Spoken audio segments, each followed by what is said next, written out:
새벽에 주님 앞에 나온 성도들 기억하여 주시고, 다니엘 창문으로 온라인으로 함께하는 우리 흩어져 있는 성도들 함께하여 주시고, 교회가 작년 말에 이전해서 계속 복음의 씨를 뿌립니다. 아직 서울에서 이전해서 1년이 덜 되었지만 계속해서 씨앗을 뿌릴 때에 그 씨가 꼭 땅에 심겨져 열매가 맺는, 하나님의 복음이 필요한 이 지역의 사람들에게 꼭 말씀이 심겨지는 그런 교회, 건강한 부흥이 일어나게 하여 주시옵소서. 새벽에 우리를 인도하여 주시고 우리를 새롭게 하시고, 새벽에 깨어 하나님을 만나는 거룩한 복이 있게 하는 귀한 시간 되게 하여 주시옵소서. 오늘도 우리와 함께 하여 주시고 예수님의 이름으로 기도드리옵나이다. 아멘. 자, 오늘 여러분이 읽을 분량이 23장에서 30장까지 오늘 성경 읽습니다. 23장에서 30장까지 여러분이 오늘 성경 읽으시고요. 가을 좀 넘으면 1년 1독 이렇게 끝납니다.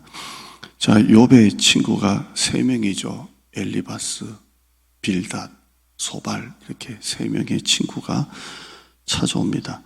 처음에는 욥이 큰 환난을 겪으니까 이 엘리바스, 빌닷, 소발 이 친구가 와서 위로합니다.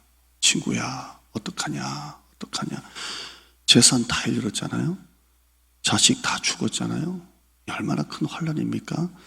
위로합니다. 그런데 이 친구들이 처음에는 같이 슬퍼하고 같이 기도하다가 네가 죄를 지었으니까 벌을 받는 거야, 이렇게 합니다. 이게 흑백 논리잖아요. 흑백 논리. 죄가 있으니까 벌 받는 거야, 이렇게 욥을 정죄를 합니다. 욥기서 4장 7절에 보면 생각하여 보라, 죄 없이 망한 자가 누구인가? 정직한 자가 끊어짐이 어디 있는가? 이렇게 합니다. 이렇게 욥을 처음에는 위로하러 왔다가 정죄를 합니다. 생각해봐라.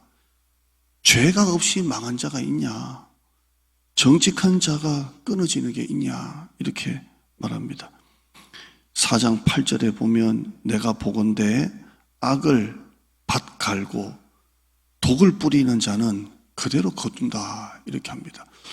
이 말이 욥에게는 얼마나 큰 상처입니까?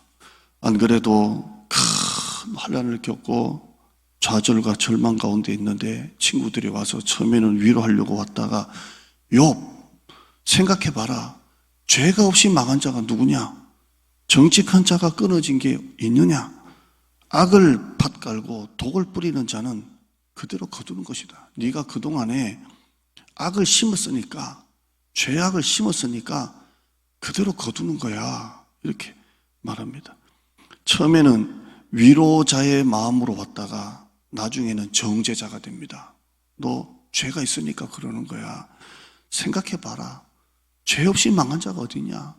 네가 그동안에 착한 척하고 깨끗한 척하고 잘 믿는 척했지만 알고 보니까 네가 계속 그런 악을 심고 밭을 갈고 독을 뿌리니까 그대로 거두는 거 아니냐, 이렇게 합니다.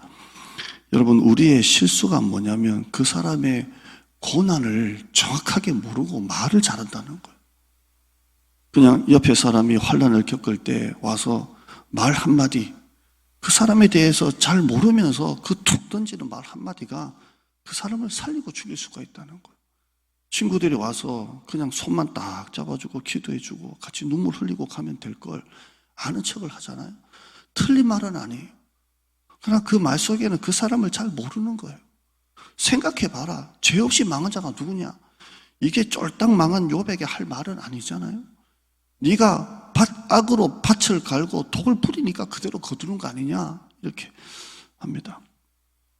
점점 친구들은 욥을 향해서 정죄와 판단의 수준을 점점 좀 높입니다. 점점 비방을 합니다.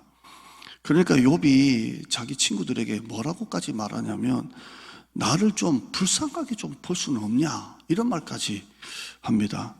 욥기 19장을 보시면 바로 몇 장 앞에 있으니까요. 19장 19절을 보면 욥의 마음이 나와요. 욥의 마음 19장 19절 보시면 이렇게 자기를 죄인으로 몰아세우는 친구들에게 욥은 나 좀 불쌍히 봐줄 수는 없냐?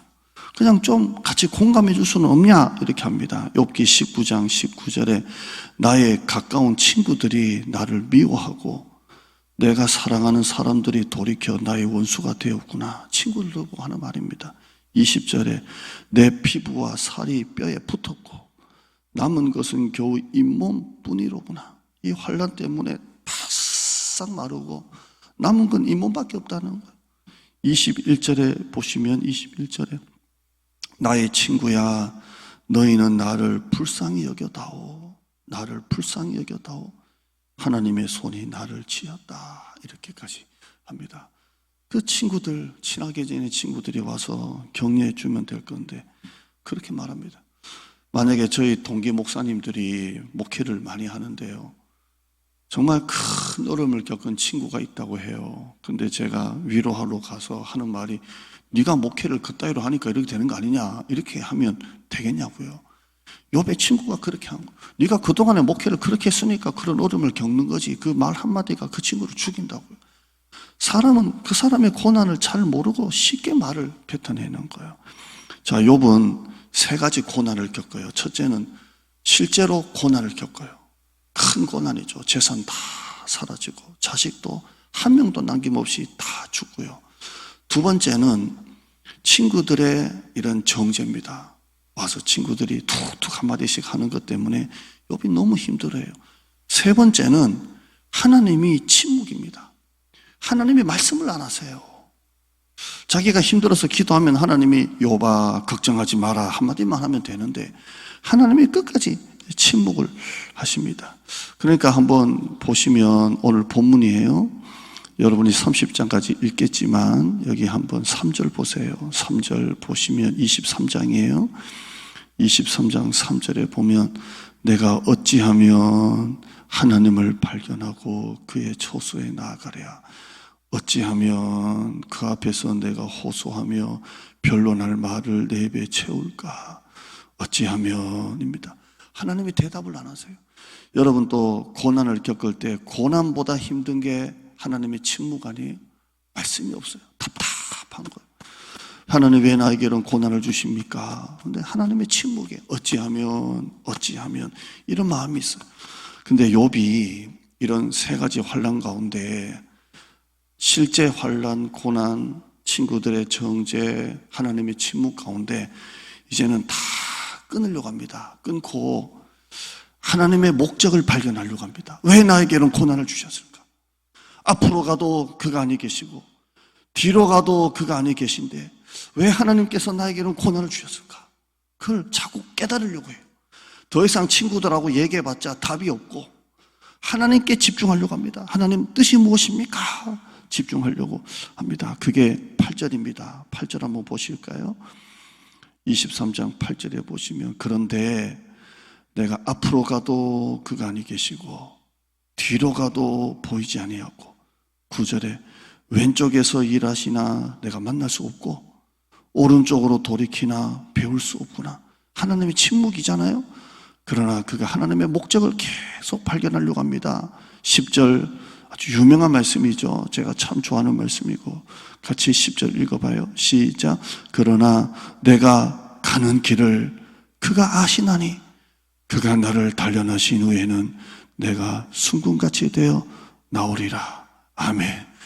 그 모든 환난 가운데서도 왼쪽으로 오른쪽 가도 하나님을 배울 수 없지만 그가 나를 단련하신다. 이 단련의 기간이 지나고 난 다음에 내가 순금같이 되어 나올 것이다. 그 하나님의 목적을 자꾸 바라봅니다. 목적. 친구들에게 위로를 받으려고 하지 마시고 하나님께 집중하는 거예요. 내가 가는 길을 그가 아시고 그가 나를 단련하신 후에 내가 순금같이 되어 나온다. 이렇게 합니다. 저는 정말 목회가 때로는 힘들 때 이 말씀을 암송하죠. 그가 나를 단련하신 후에 내가 순금같이 나온다. 내가 가는 길을 그가 아시나니 그가 나를 단련하시니 내가 순금같이 되어온다. 아, 하나님이 나를 순금같이 만드시려고, 나를 또 깨끗하게 하시려고, 내 교만을 빼시려고 그러시구나. 그렇게 하나님의 목적에 집중하게 됩니다. 적용하시죠.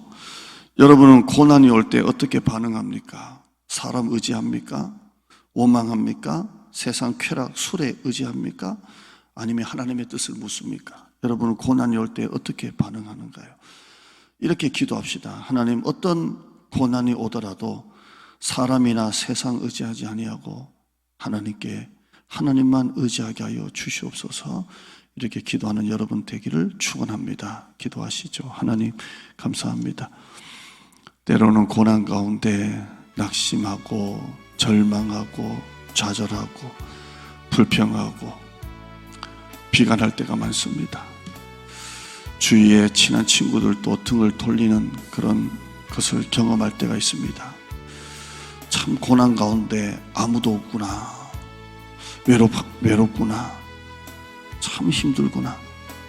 그러나 그 순간 어느 때보다 하나님이 나와 가장 가까이 계시고 어느 때보다 하나님이 더 선명하게 보이는 줄 믿습니다. 나의 가는 길을 그가 하시나니 그가 나를 단련하신 후에 내가 순금같이 되어 나오리라. 어떤 고난이 와도 하나님의 목적을 발견하게 하시고 하나님만 의지할 수 있는 믿음을 더하여 주시옵소서. 오늘도 함께 이 말씀을 나누는 모든 성도, 혹시나 자기 나름의 고난의 기간, 광야 같은 길을 걸어가고 있을 때 원망하고 불평하고 낙심하지 말고, 아, 하나님이 나를 또 새롭게 하시는구나, 오늘 또 내가 또 하나 배우는구나, 오늘 또 하나님의 사랑이 있구나, 그 하나님의 사랑 의심하지 아니하고 말씀을 붙잡고 나가는 우리 성도 되게 하여 주시옵소서. 갖고 올라온 기도 제목에 은혜 주시고 성전에 기도하는 성도에게 은혜 주시고 다니엘 창문으로 온라인으로 함께하는 우리 사랑을 흩어져 있는 성도 은혜 주시고 이 지역에 하나님 기도하고 싶은 사람, 은혜 받고 싶은 사람, 신앙생활 하고 싶은 사람, 우리 교회가 서울에서 이 땅에 우리 교회를 보내셨사오니 꼭 필요한 사람들이 우리 교회를 통해서 하나님 만나는 그런 교회가 되게 하여 주시옵소서. 예수님의 이름으로 기도드리옵나이다. 아멘.